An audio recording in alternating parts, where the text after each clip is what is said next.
I honestly don't get it. I don't. Rusev, like, okay, I understand that, I talked about this guy not getting a push, and I'll save it towards the end. I just couldn't help start out the video that way. Welcome to your SmackDown review. We'll start right from the top. We've got Carmella coming to the ring, cutting a promo. She talks about how she defeated Asuka all by herself. This brings out Asuka. Asuka comes to the ring, pulls back the mask, and it's Ellsworth again. And I just have to say, and I just have to restate it, that I'm a fan of Ellsworth. The way how this guy returned at Money in the Bank, pulling the mask back with the big wink. They might have waited a bit too long with, Asuka looking scared in the ring. Asuka not supposed to be afraid of anybody. Empress of Tomorrow and all that.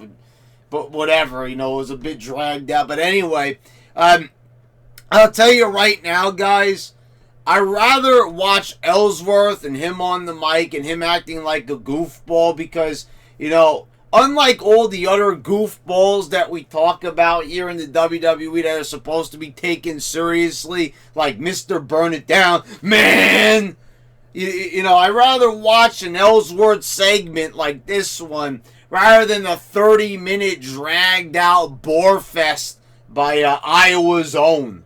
I'm being honest there. I rather that. Do I really want to sit there and be bored with a match with a guy selling his knee, but then he's like flying around the ring like nothing's wrong? I believe it. Great match.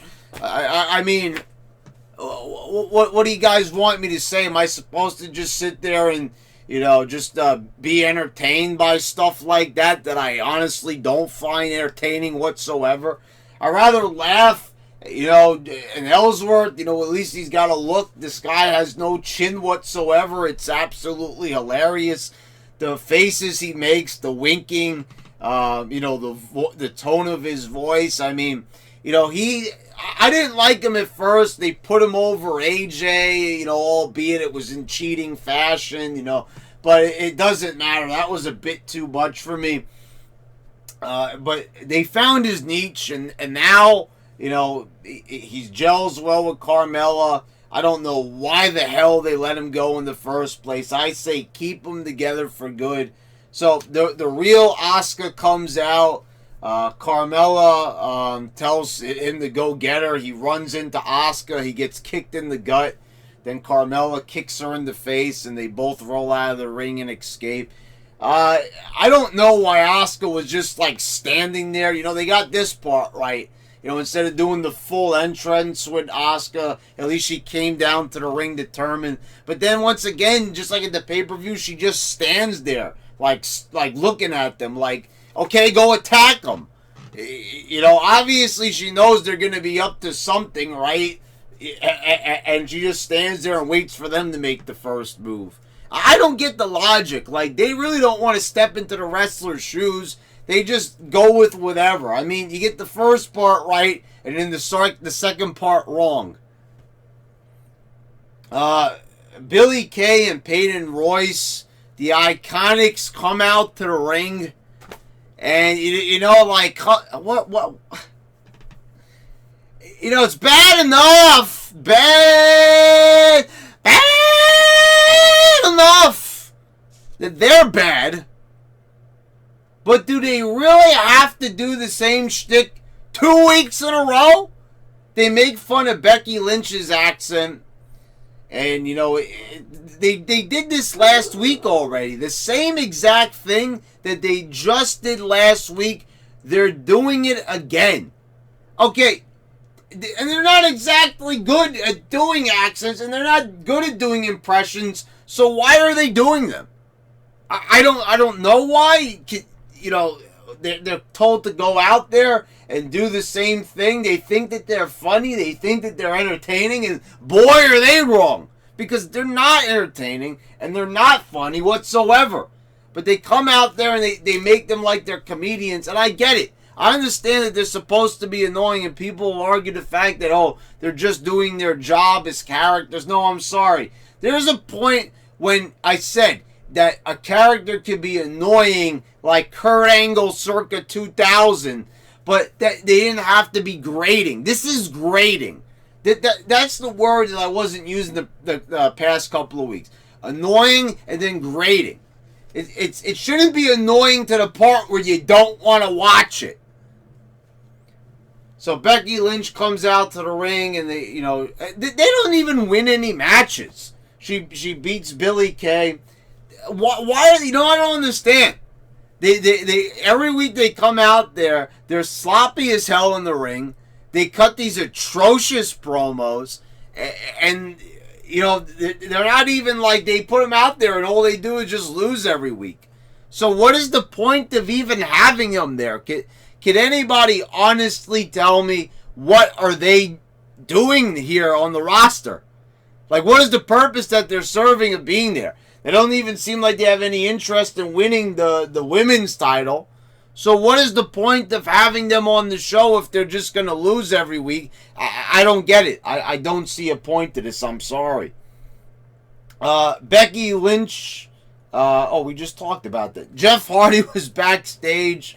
He turns around and he had his full face paint with the eyeballs on. I don't think he's worn this one yet.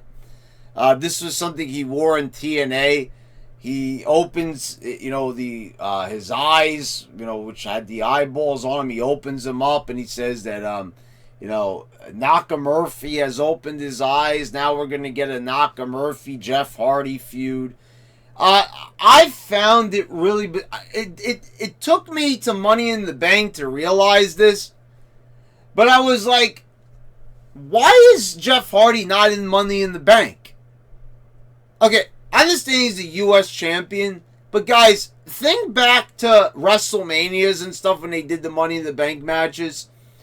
You had the Intercontinental Champion and the U.S. Champion in these Money in the Banks because it was like they were just looking to get to the next level anyway. And I don't see why we can't do that now. Now, I get it.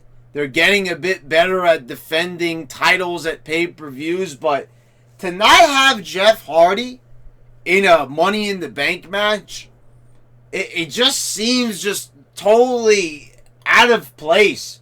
Like, if you have him on your roster, he should be in that match for all intents and purposes. If the match is meant to be a high spotty fest, then he should be in the match. Instead, he just sits it out. He doesn't even defend the U.S. title. He's not in the Money in the Bank. So, it's like, I don't understand why these wrestlers have to be locked onto this grid. Like he did something with Nakamurphy, so now he had to wait like an entire week to do anything, waiting for the pay-per-view to pass until he could, then challenge Nakamurphy. Why didn't he show up and interfere in the match at Money in the Bank? He just doesn't exist until the next SmackDown comes out, even though there's an event with SmackDown wrestlers on it. So why didn't he show up? Not an interview, no interference, no appearance whatsoever. Even after the match is over, maybe Jeff Hardy could be on the entrance ramp watching. Maybe he could be on commentary. No involvement for Jeff. And he's one of your biggest stars. He could be the biggest star. And I'm not even kidding. I mean, this guy, he is more popular than AJ Styles. He's more popular than the champion. And I'll say it right now, AJ Styles is a boring champion. He is a boring champion. And they're doing, that's not his fault, obviously, but the way they're booking this guy, there's nothing really to speak of here. I watch him and I'm just bored out of my mind. Every single time he comes out there on every single SmackDown, the promos are boring, the matches are boring, it's boring. And we're talking about AJ Styles, one of the most talented guys in the world. But, even WWE can take one of the most exciting wrestlers and make him a complete bore. So, Jeff Hardy should be doing a lot more on these shows. And this is all we see of Jeff for the whole thing. the whole entire show. The Usos come out and they say that, you know, SAnitY is finally here. They did a little teaser earlier in the show, and I'm saying to myself, oh, so this is the random episode of SmackDown they picked to bring SAnitY back. We're doing these vignettes, and then all of a sudden the vignettes stop for an entire month, and now it's time to bring out SAnitY. I don't understand this weird schedule with them. It's like, oh man, SAnITY's supposed to be debuting next week. Quick, push it off. Don't show anything else. Make it like it didn't happen, so we can come up with some more crappy ideas for them. And so we wait a whole month. It's like the same thing with Ronda Rousey on Raw. Oh, we did something good with her. Quick, suspend her. We can't come up with anything that good for the next week. So SAnITY comes out with one of the best shot entrances I've ever seen. And it's like one of the best uses of Zoom as well. They zoom in on each guy.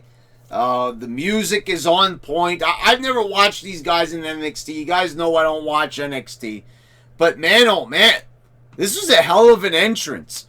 And then they came out and they destroyed the Usos. And, you know, these guys, just Killian Dane, is that his name? Anyway, I know he was like in a Royal Rumble, I believe. Like, wasn't he in this Royal Rumble or something this year? Anyway, that guy is massive. And Eric Young, I am such a big fan of this guy. I seriously hope that they don't ruin them, but it is inevitable. It's inevitable that they're going to ruin these guys. And it's painstaking to me.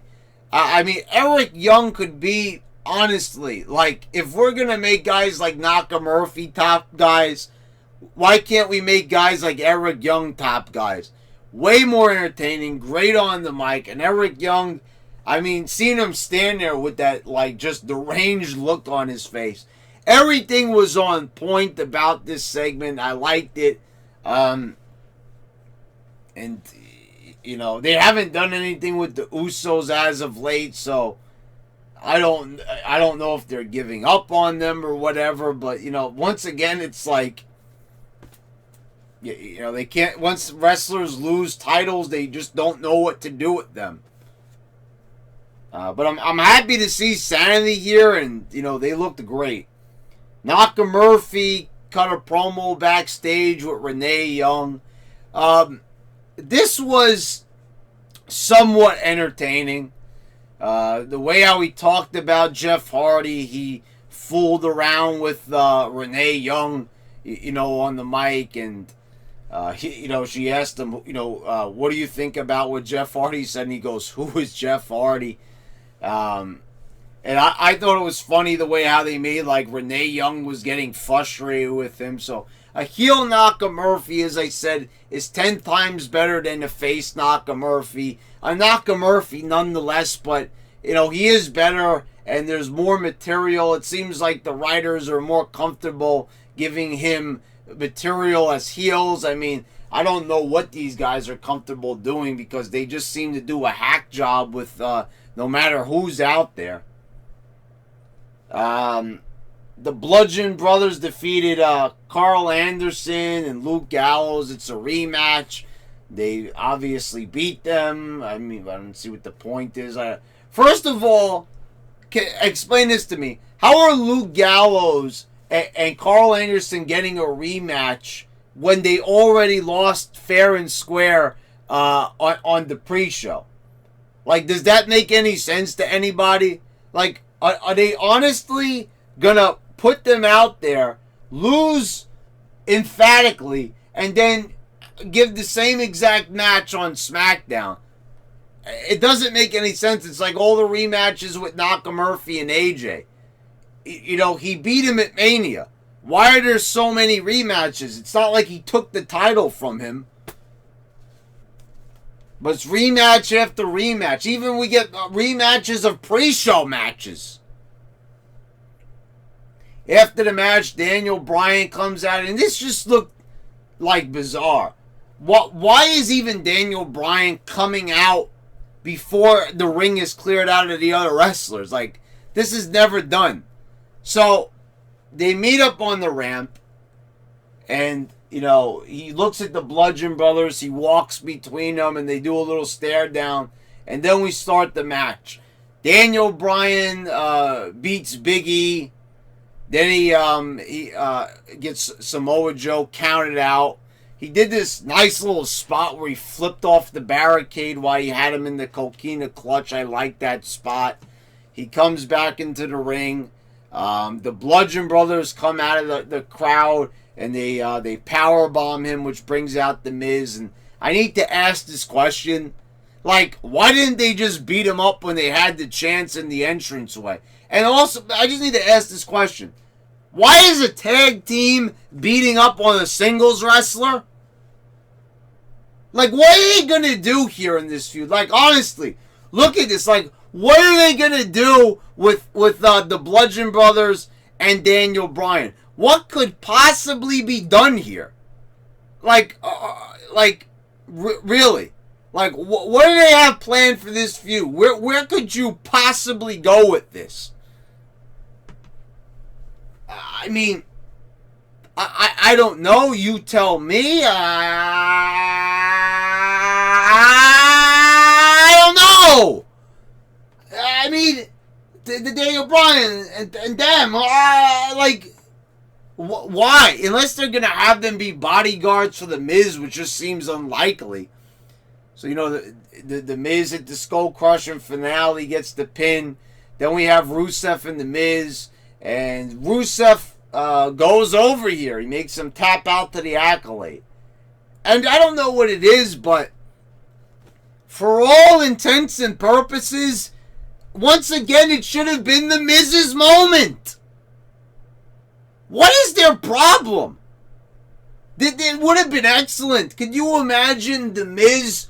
Look, here's your plan right here, huh? Okay? Alright, so you don't know how to do it, huh? It's so hard. Oh, it's so hard to do creative. Oh! Have the Miz go over AJ at Extreme Rules, then at SummerSlam, you can have the match between Miz and Daniel Bryan for the title. So not only will it be a grudge match and mean something, but it will also mean more because it will be for the title. You stupid idiots!